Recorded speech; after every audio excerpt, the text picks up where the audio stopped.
well, I am hoping I don't cry or throw up. That's kind of my reaction to fear.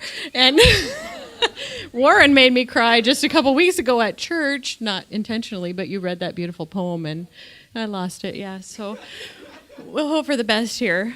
Thank you. Oh, I could faint too, so. All right, well, in addition to the crying and the throwing up and the fainting, I have a very morbid imagination. In my imagination, there's never a reasonable excuse for anything. Somebody's always dead. That's like the first thing that comes to my mind. So if somebody doesn't show up for work, they're probably dead. I mean, you know, they didn't oversleep. It's not that their car didn't start. They're dead. And most families, mine included, one parent is the caller and the organizer. And so in my family, it's always my mom that calls. And I was at work one day and I heard the receptionist pick up the phone and she says, "Stacy, your dad's on the phone." And my first reaction is, oh my God, my mom must be dead. That's the only reason that my dad would call. So I should get some Kleenex because when he tells me my mom's dead, I'm probably going to cry. My mom, I told her this story and she said, "You're probably going to cry?" So then one day I came home from wherever Skip and I were, and there's a message on our answering machine from my uncle. And I thought, and they all go to Florida for the winter, my mom, my aunts, my dad, everyone. And I thought, oh my God, if Alan is calling, that means my mom, my dad, and my Aunt Arlene are all dead. So I'm like, Skip, will you please call Alan? Because I just can't call him and hear that everybody's dead. So Skip calls him and he's like, he just wanted to know how much snow we got. Okay, so that's how my mind works. Okay, so now that you know this about me, we have a friend, and we'll call him Mark, because that's his name, and he's, like, really forgetful, and he asked me to watch his cats while he was gone, and I'm a cat lover, and I take it very seriously.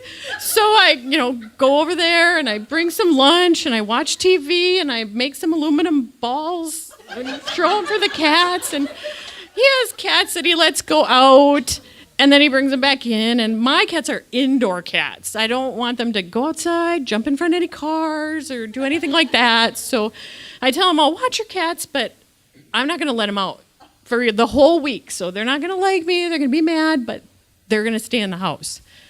So I go the first night, fine. Or the first day. Second day, fine. Like the third day, I go at night after it's dark, and I drive up and I think, well, the lights are on. That's weird. I don't remember leaving the lights on, but I was here during the day, so maybe I just didn't notice. And I walk in and I think, well, that mail doesn't look like it was there when I came in, but, whatever. And then I look around and the cats aren't there. And I think, what now? I would not let those cats out. And I look out the patio window and there's one of his cats outside. And so this is what goes through my mind immediately. Mark came home early. He went upstairs to take a shower. He had a heart attack and died.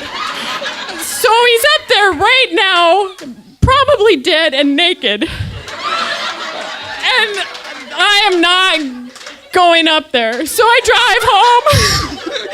He maybe needs medical attention. I don't know, but if he's not dead, it would just be so awkward if he was naked. So I go home and I get Skip, and I'm like, okay, you have to come back to Mark's with me because he's probably dead and naked. So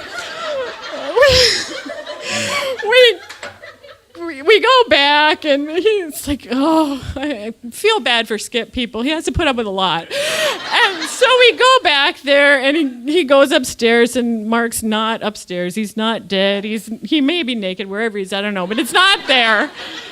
And so we call him, and we're like, yeah, I don't know how this happened, but your cats were out. One of them came back, and the other one is missing. And he said, oh, I forgot to tell you that the cleaning ladies come on Tuesdays, and they always let the cats out.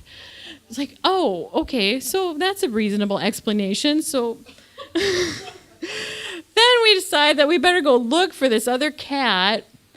And I started looking and calling and looking and calling, and I thought, I'm a cat lover, but I don't even know if I would recognize his cat. I mean, I would recognize my cats, but all other stripy, tigery cats kind of look the same. So we kind of thought, well, I don't want to just snatch up somebody else's cat and put it in Mark's house. So we kind of gave up and let the cat come back on its own the next day when it was hungry. But so that's kind of my story. And in keeping with the You Ain't Heard Nothin Yet theme, the fact that I haven't thrown up or cried, next time, maybe I'll tell you about the next time I watched Mark's cats.